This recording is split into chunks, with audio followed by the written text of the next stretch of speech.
अपने बेटे और बहू के रोग के झगड़े से परेशान होकर कैलाश बाबू अपने कमरे में जाकर अपना बैग निकालने लगे। उसमें अपने कुछ जोड़ी कपड़े रखे और उदास मन से अपनी पत्नी की तस्वीर को उठाया और बोले, कितने नाजों से पालकर बड़ा किया था। हमने अपने इकलौते लाडले बेटे को कहते ही वह रो पड़े, परंतु फिर सोचने लगे कि नहीं, यह कमजोर पड़ने का वक्त नहीं है। उन्होंने अपनी आंखों से आंसू पूछते हुए अपनी पत्नी की तस्वीर को अपने बैग में रखा और अपने एक दोस्त को फोन किया जो वृद्धाश्रम में रहते थे। भरे गले से उन्हें बताया कि अब वह भी वृद्धाश्रम में ही रहना चाहते हैं। इतनी बात सुनते ही उनका दोस्त राधे श्याम चकित रह गया। उसके पास कुछ पूछने के लिए कोई शब्द ही नहीं बचे थे।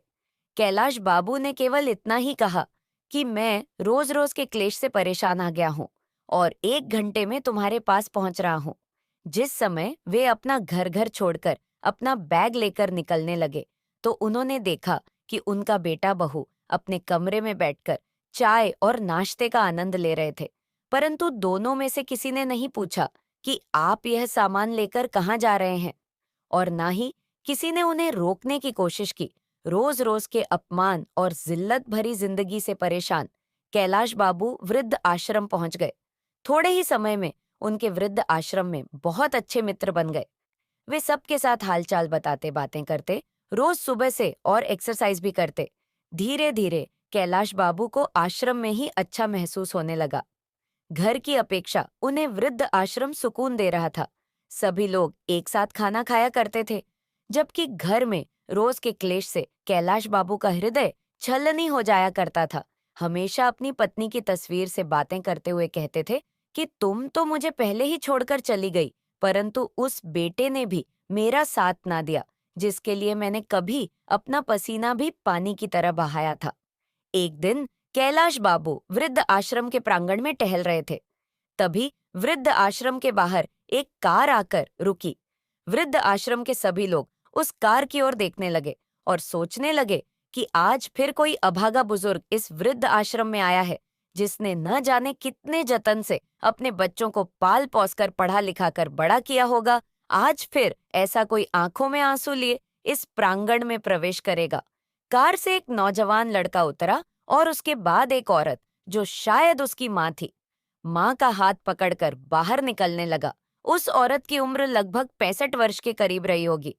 सर पर पल्लू होने के कारण उसका चेहरा सही ढंग से नजर नहीं आ रहा था। थोड़ी देर में कार से करीब 30-35 वर्ष की एक महिला उतरी, जिसके हाथ में एक बैग था। उस महिला ने वह बैग उस बुजुर्ग औरत के हाथ में थमाया और उनसे कुछ बात कहने लगी। वह बुजुर्ग औरत चुपचाप उस महिला की बात सुन रही थी। फिर वापस वे दोनों कार में बैठकर चले गए और बुजुर्ग महिला वृद्ध आश्रम के बाहर कुछ देर तक वैसी ही खड़ी रही और फिर भारी मन से अपने आंसू पोंछते हुए वृद्ध आश्रम में आ गई। कैलाश बाबू की ओर देखते ही अपने सिर के पल्लू से अपने चेहरे को छुपाने लगी और फिर बिना कुछ कहे महिला विभाग की तरफ चली गई। तभी कैलाश बाबू के साथ खड़े बुजुर्ग ने कहा कि आज फिर से एक माँ की ममता तार तार हो गई। फिर से एक माँ के सपनों को चकनाचूर कर दिया गया। कैलाश बाबू बार बार महिला के चेहरे की ओर देखे जा रहे थे। उन्हें लगा कि जैसे वह उस महिला को जानते हैं, लेकिन वह पूरी तरह समझ नहीं पाए कि वह महिला कौन है। अक्सर कैलाश बाबू देखते कि वह महिला अपने पल्लू से अपना आधे से ज्यादा चेहरा छुपाकर रखती थी, लेकिन एक दिन जब वह महिला बागवानी के काम में लगी हुई थी, तो कैलाश बाबू इस समय टहलने के लिए निकले। बागवानी करते करते उस महिला के सर से पल्लू उतर गया। कैलाश बाबू को उस महिला का चेहरा देखते ही पैरों तले जमीन खिसक गई। ना जाने कितने सवालों ने उनके दिमाग को घेर लिया। इस समय उनके मित्र भी उनके पास आया और बोला, खाना खाने का समय हो गया है, तुम कहाँ घूम रहे हो और इतना गुमसुम क्यों हो? सभी लोग नाश्ते की मेज पर मौजूद थे, लेकिन तुम नहीं थे, इसलिए मैं तुम्हें बुलाने आ गया। क्या बात है, कोई परेशानी है? अरे नहीं, कुछ भी तो नहीं, थोड़ा टहलने के लिए बाहर निकल आया था। बस मैं आ ही रहा था। खाने के कमरे में बैठने के बाद कैलाश नाथ जी बार बार नजरें जानकी देवी को ही ढूंढ रही थी। वह उनसे पूछना चाहते थे कि आखिर ऐसा क्या हुआ कि उन्हें यहाँ आने की नौबत आ गई। उनको तो पूरा भरा परिवार था और हमेशा कहती थी कि वह अपने बेटे और बहू के साथ बहुत खुश है। फिर आज ऐसा क्या हो गया? कैलाश बाबू उधर ही किसी व्यक्ति से पूछते हैं कि 2 दिन पहले जो एक महिला आश्रम में आई थी, वह आज खाना खाने नहीं आई है। उन्होंने बताया कि वह माताजी आज बहुत दुखी है, इसलिए उन्होंने खाना खाने से मना कर दिया है। परेशान भी क्यों ना हो, आखिर जो उनके बेटे बहू ने उनके साथ किया, ऐसा तो कोई दुश्मन के साथ भी ना करे। वह बार बार अपने घर को याद कर रही है, सुबह से अपने कमरे में बैठी रोए जा रही है, इसलिए उनका ध्यान भटकाने के लिए उन्हें बागवानी करने का काम दिया गया है। यह सब सुनकर कैलाश बाबू बड़ा परेशान हो गए। वे जानना चाहते थे कि आखिर जानकी देवी के साथ हुआ क्या है, इसलिए थोड़ी देर बाद विभाग में जानकी देवी के पास गए। कैलाश बाबू को अपने सामने खड़ा देखकर जानकी जी थोड़ा परेशान सी हो गई। तभी कैलाश बाबू ने कहा, मैं जानता हूँ कि आपने मुझे पहचान लिया है, लेकिन क्या मैं जान सकता हूँ कि आप इस हालत में कैसे पहुंची? जानकी जी ने कुछ नहीं कहा, परंतु उनकी आंखें आंसुओं से भर गईं। यह देखकर कैलाश बाबू और भी अधिक परेशान हो गए। उनका दिल किया कि जोर जोर से चिल्लाकर इस दुनिया से पूछे कि क्यों बुढ़ापे में बूढ़े माँ बाप को पुराने सम्मान की तरह निकालकर बाहर फेंक दिया जाता है। क्या बूढ़ों का कोई आत्मसम्मान नहीं है? अपने ही विचारों में मग्न कैलाश बाबू वृद्ध आश्रम के प्रांगण में टहल रहे थे। अचानक उनका पैर किनारे से टकराया और वह गिरते गिरते एक पेड़ को पड़कर संभल गए। तभी पास से गुजर रहे वृद्ध आश्रम का कर्मचारी कहता है, अंकल जी, आप ठीक तो है ना? कहीं चोट तो नहीं लगी? अपना पैर दिखाइए। अगर लगी हो तो मैं अभी पट्टी कर देता हूँ। कैलाश बाबू कहते हैं, अरे नहीं, कुछ ज्यादा चोट नहीं है। इतना कहते हुए कैलाश बाबू प्रांगण में रखे बेंच पर जाकर बैठ गए और कुछ महीने पहले की घटना को याद करने लगे, जब वह बाथरूम में फिसल कर गिर गए थे और उनके पैर में ज्यादा चोट लग गई थी। उनकी बहू ने देखकर भी अनदेखा करके अपने कमरे में लगी रही और उनका बेटा चिल्लाकर बोला, क्या संभाल कर काम नहीं कर सकते? मुझे तो समझ नहीं आता कि आप इतनी हड़बड़ी में क्यों रहते हैं। कोई काम ठीक से करना नहीं आता, जब देखो चोट लगाकर बैठ जाते हो और हमारा काम ही बढ़ाते रहते हो।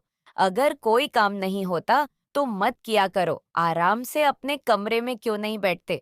पूरा दिन इधर उधर घूमते रहते हो। उसे इतना भी ना बन पाया कि अपने पिता का हाल चाल पूछे या चोट पर मर्म पट्टी करे।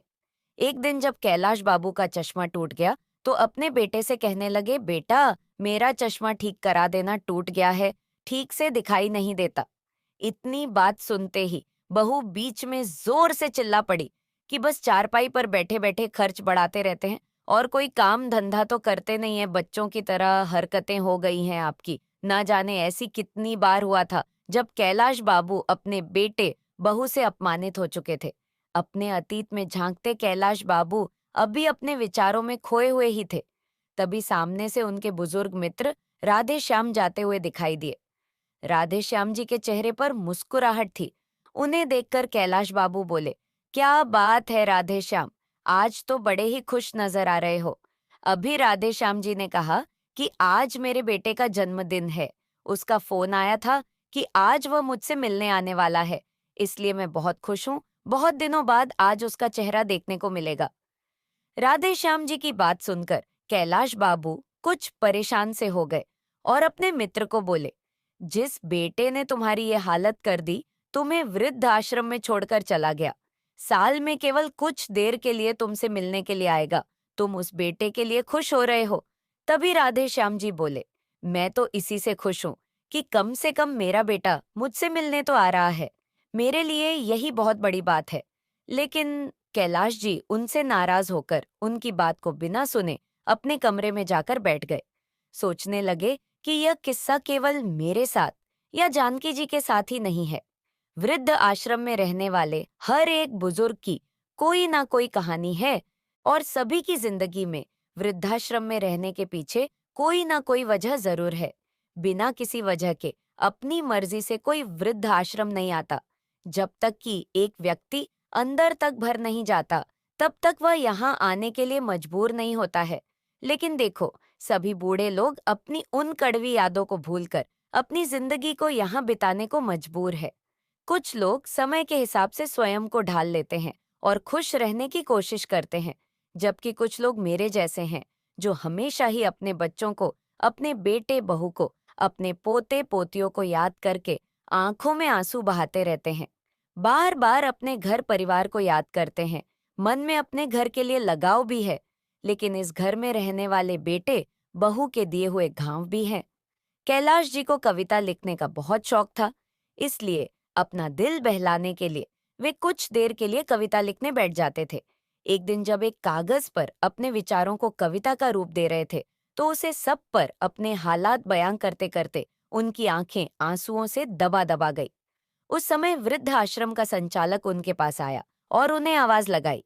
कैलाश बाबू इस समय बैठ गए और कागज को मोड़कर अपनी जेब में रख लिया और अपने आंसू छुपाते हुए बोले, जी बोलिए कैलाश जी, आपका बेटा और बहू आपसे मिलने आए हैं, साथ में आपका पोता भी है। यह बात सुनकर कैलाश जी हैरान हो गए। साथ में उनके चेहरे पर नफरत के भाव भी आ गए। सोचने लगे कि आज मेरे बेटे को मेरी याद कैसे आ गई। जब ऑफिस में गए तो इस समय उनका 5 वर्ष का पोता गोलू उन्हें देखते ही दादू दादू बोलते हुए झट से उनकी ओर दौड़ा और उनकी टांगों से चिपक गया। कैलाश बाबू के आंखों से आंसू छलक पड़े। अब तक वह मन मारकर वृद्ध आश्रम में जैसे तैसे जी रहे थे, लेकिन अपने पोते को देखते ही उनका दिल कमजोर पड़ने लगा। परंतु फिर अचानक दिमाग में विचार आया कि यह वक्त पर मजबूती से अपने निर्णय पर टिके रहने का है। ऐसा सोचते हुए गुस्से से अपने बेटे को देखते हुए बोले, तुम यहाँ क्या करने आए हो? चले जाओ यहाँ से। मुझे किसी से मिलने की कोई जरूरत नहीं है। मैं यहाँ बहुत खुश हूँ और अपनी जिंदगी बड़ी आराम से काट रहा हूँ। कम से कम यहाँ पर मेरे साथ हंसने बोलने वाला तो कोई है? वह पिताजी, दरअसल बात यह है कि आज गोलू का जन्मदिन है और हमने घर पर पार्टी रखी है। गोलू की ख्वाहिश है कि आप भी उसके जन्मदिन पर उपस्थित रहे। यदि आप आएंगे तो आपके पोते को भी अच्छा लगेगा। तभी कैलाश बाबू बोले, देखो मैं वह घर छोड़ चुका हूँ और अब मैं वहां दोबारा नहीं जाना चाहता। इस समय उनका बेटा बोला, पिताजी आप घर चलिए, वहां आपके मित्र भी पार्टी पर आ रहे हैं। मैंने उन्हें भी बुलाया है। सभी पड़ोस वाले और रिश्तेदार भी आएंगे। सब लोग आएंगे, आपके बारे में पूछेंगे तो हम क्या कहेंगे? तभी कैलाश बाबू बोले, अच्छा तो आज मुझे अपने बेटे के जन्मदिन के लिए बुलाने नहीं, बल्कि अपनी इज्जत बचाने के लिए तुम बुलाने आए हो।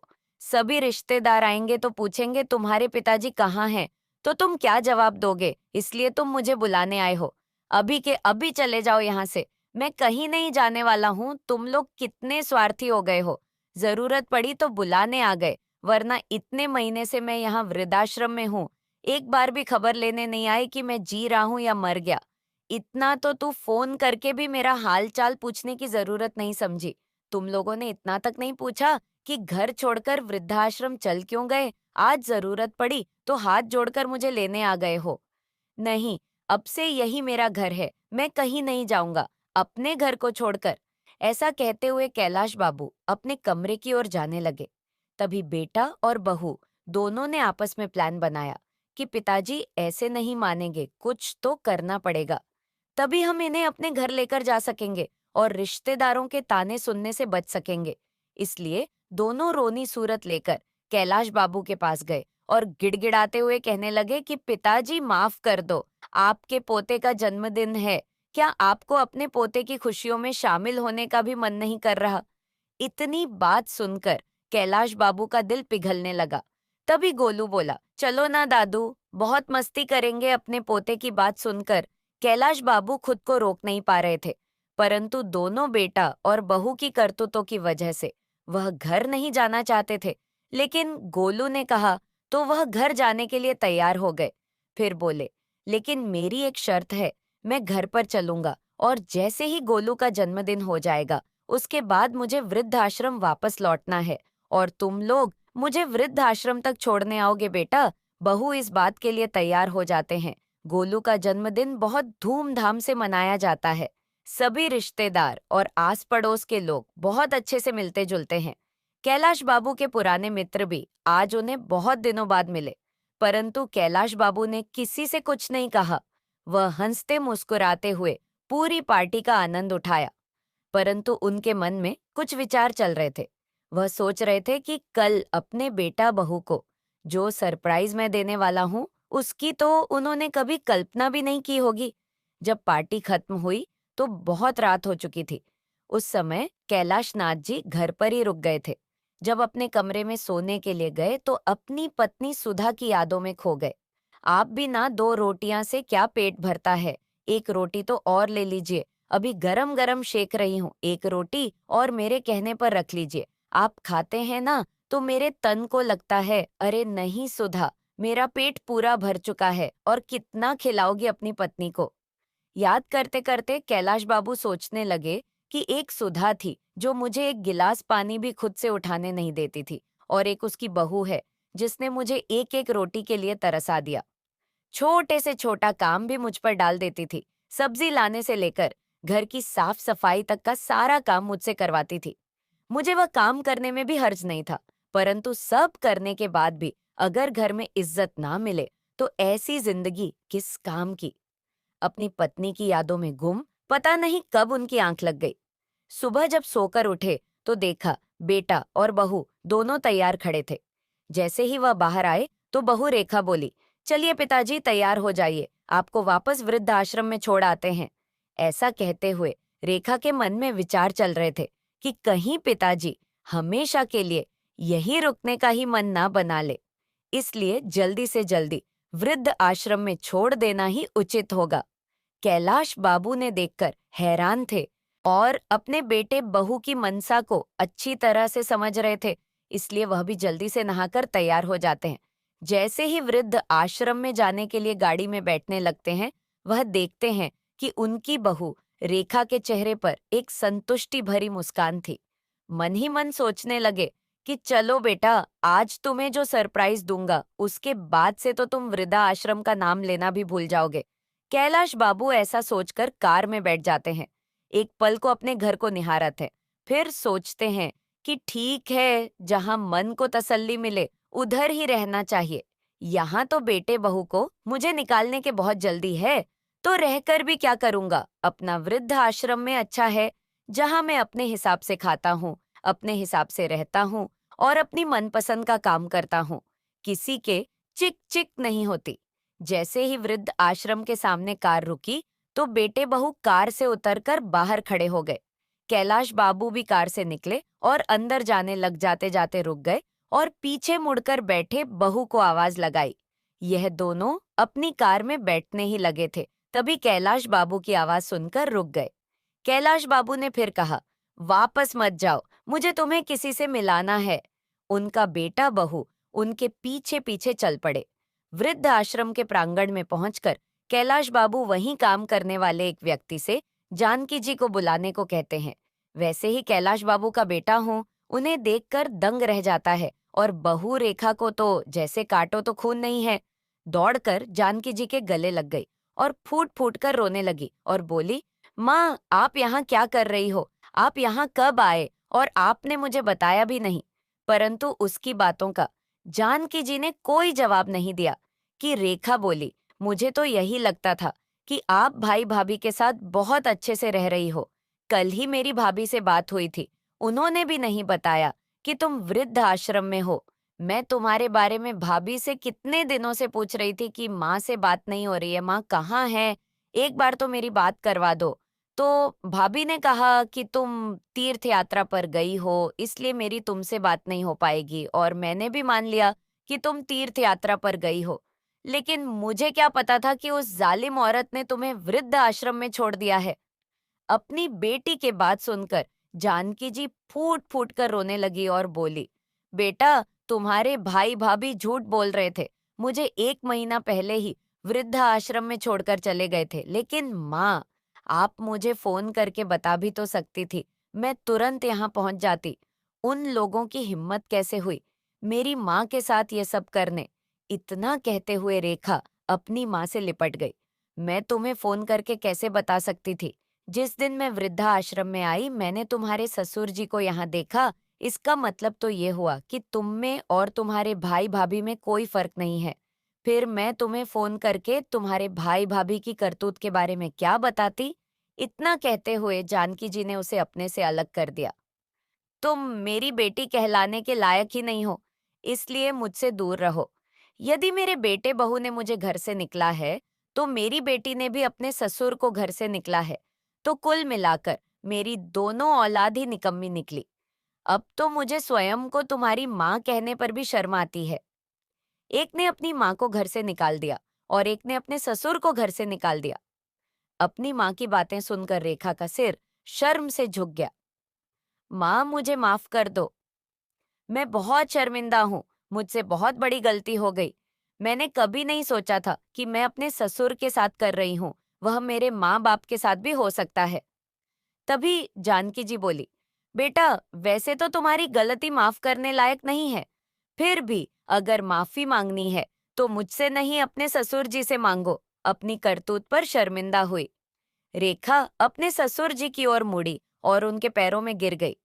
मुझे माफ कर दीजिए पिताजी। तभी रोहन ने भी माफी मांगते हुए कहा, अब आप दोनों घर चलिए और हमें अपनी सेवा करने का मौका दीजिए।